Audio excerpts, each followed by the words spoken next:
Bom dia, galera. Aqui quem está falando é o professor Marcelo Rocha. Vamos começar hoje mais uma provinha da UERJ, Exame de Qualificação 2017. Vamos fazer as primeiras 3 questões e no outro vídeo a gente resolve as 3 seguintes. Tudo tranquilo? Então vamos começar. Questão de número 32. O rompimento da barragem de contenção de uma mineradora em Mariana acarretou o derramamento de lama contendo resíduos poluentes no Rio Doce. Esses resíduos foram gerados na obtenção de um minério composto pelo metal de menor raio atômico do grupo 8 da tabela de classificação periódica. A lama levou 16 dias para atingir o mar, situado a 600 km do local do acidente, deixando um rastro de destruição nesse percurso. Caso alcance o arquipélago de Abrolhos, os recifes de coral dessa região ficarão ameaçados. Com base nessas informações apresentadas no texto, a velocidade média de deslocamento da lama do local onde ocorreu o rompimento da barragem até atingir o mar, em km por hora, corresponde a. Então, é uma questãozinha simples, galera, como ele mesmo falou, de velocidade média. Tranquilo? Então, só é nós extrairmos os dados que interessam no texto. Então, lá no texto ele fala que a lama levou 16 dias para atingir o mar, situado a 600 km do local. Como nós já temos o ΔS e o ΔT, já dá para nós calcularmos tranquilamente a nossa velocidade média. Lembrando que velocidade média ela é ΔS dividido por ΔT. Tudo bem? Lembrando também que ele quer em km por hora. Então esse tempo aí vai ter que ser passado para hora. Então você vai ter 600 km como ΔS. E como ΔT, você terá aí 16 dias. Então, desenvolvendo isso, ficaríamos com 600 quilômetros. Como cada dia são 24 horas, galera, 16 vezes 24 horas. Vamos desenvolver isso aqui embaixo. Então, isso será 600 quilômetros dividido por 16 vezes, esse 24 vamos colocar aí 4 vezes 6 horas, tudo bem? Esses 600 quilômetros a gente pode botar como 6 vezes 100 quilômetros, e embaixo você vai ter 16 vezes 4 vezes 6 horas. Dá para simplificar, galera? Com certeza, né? Cortamos esse 6 com esse 6 aqui e continuamos nossa simplificação. Esse 100 vamos colocar como 4 vezes 25, isso quilômetros. E embaixo você vai ter 4 vezes 16 horas. Tudo beleza até aí, galera? Então subimos aqui um pouquinho, simplificamos novamente 4 com 4.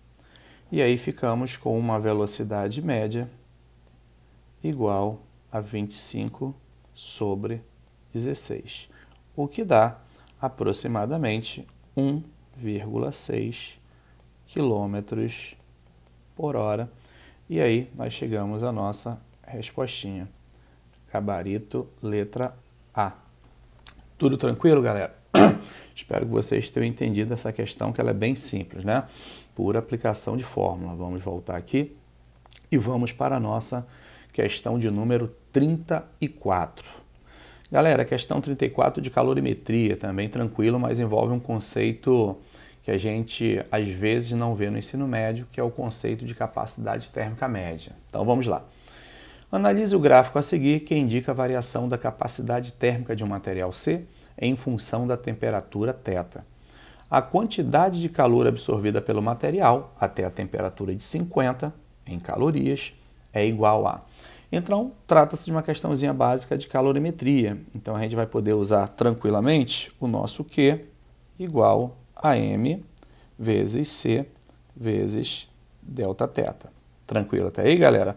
Lembrando que esse produtozinho aqui, ó, M vezes C, que é massa do corpo vezes o seu calor específico, também é chamado de capacidade térmica, representada pela letra C maiúsculo. Então, nós podemos reescrever essa fórmula como Czão vezes Δθ. Então, para você descobrir qual é a quantidade de calor, basta você pegar a capacidade térmica e multiplicar pela variação de temperatura que sofreu o corpo. A variação de temperatura é fácil de você extrair do gráfico. Por quê? Porque o corpo partiu de 0 graus Celsius e terminou a brincadeira em 50 graus Celsius. Então, você já sabe que a variação aqui será de 50 menos 0, temperatura final menos inicial, o que dará 50 graus Celsius. Mas a capacidade térmica é um problema, porque você perguntaria, professor, que capacidade térmica que eu vou colocar nessa fórmula, já que a capacidade térmica está variando? Ela foi, ao longo do tempo, ao longo do aquecimento, de um valor 20 para um valor 40. Então, que capacidade térmica nós vamos usar? Em problemas como esse, onde a capacidade térmica varia linearmente, ou seja, segundo uma reta, função de primeiro grau, a gente pode usar o conceito de capacidade térmica média, que é uma média aritmética das capacidades térmicas. Então, nós podemos usar 20 mais 40, que é inicial mais final, sobre 2, vezes a variação de temperatura, que é 50. Então, 20 mais 40, 60, por 2, 30, vezes 50. Subimos um pouquinho e chegamos à conclusão que a quantidade de calor fornecida a essa amostra, para que sua temperatura fosse de 0 a 50, é de 1.500 calorias. Tudo tranquilo, galera? Questãozinha fácil, né? Mas envolve esse conceito aí de capacidade térmica média e nosso gabarito, letra B de bola. Foi? Vamos para a próxima questão, que é a questão de número 33, uma questãozinha também bem tranquila, pura aplicação de fórmula. Então, vamos lá.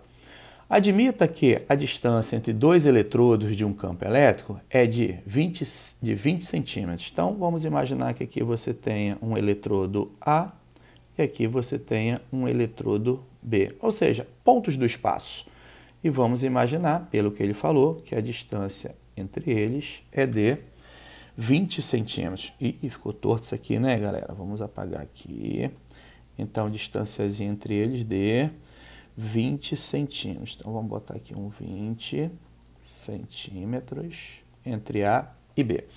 E que a diferença de potencial efetivo aplicada no circuito é de 6 volts. Então, ele está dizendo para a gente que entre A e B existe uma DDP, que eu vou chamar de U, AB, que é a DDP entre A e B, de 6 volts. Nesse caso, a intensidade do campo elétrico em volts por metro equivale a... Então, galera, se ele está querendo saber a intensidade do campo elétrico e ele fala que a DDP entre eles é de 6 volts, a gente já pode supor que essa DDP é constante. Se a DDP é constante, é claro que nessa região existe um campo elétrico cujo valor é constante. É o que nós chamamos na física de campo elétrico uniforme. E para resolver questõezinhas envolvendo campo elétrico uniforme, DDP e distância, você usa aquela fórmula que a gente fala sempre em sala, que é o EDU. E vezes D igual a U. O que é o E? É o campo elétrico, no caso uniforme, existente na região. E é o que ele quer. D é a distância entre dois pontos específicos desse campo elétrico. E U é a DDP entre esses dois pontos. Aí fica tranquilo resolver, não é? Só lembrando que ele está frisando aqui no enunciado, ó, em volts por metro. Então, essa distância entre os pontos A e B tem que ser passada para metro. Vamos lá? Então, vai ficar campo vezes distância, que é 20, mas como nós passamos de centímetro para metro, voltando 2 casas decimais. Só é lembrar, não é? Vou botar aqui no cantinho esquerdo, ó, metro, decímetro, centímetro. Então, de centímetro para metro, voltamos 2 casas decimais. O que é a mesma coisa que pegar a distância e multiplicar por 10 a menos 2. Continuando, isso é igual a DDP. Então, fica campo vezes 20, voltando 2 casas, que é a mesma coisa que multiplicar por 10 a menos 2, vai dar 0,2. Isso é igual a 6. Então, nosso campo será de 6 dividido por 0,2. Continuando aqui embaixo, o nosso campo será Como tem vírgula no denominador, galera, joga essa vírgula para a direita e em cima você acrescenta um zero para compensar. Então é 60 sobre 2, o que dará 30 volts por metro. E aí concluímos a nossa questão 36, gabarito correto, letra B. É isso, galera. Espero que eu tenha podido ajudar. Fiquem com Deus e até o próximo vídeo. Fui!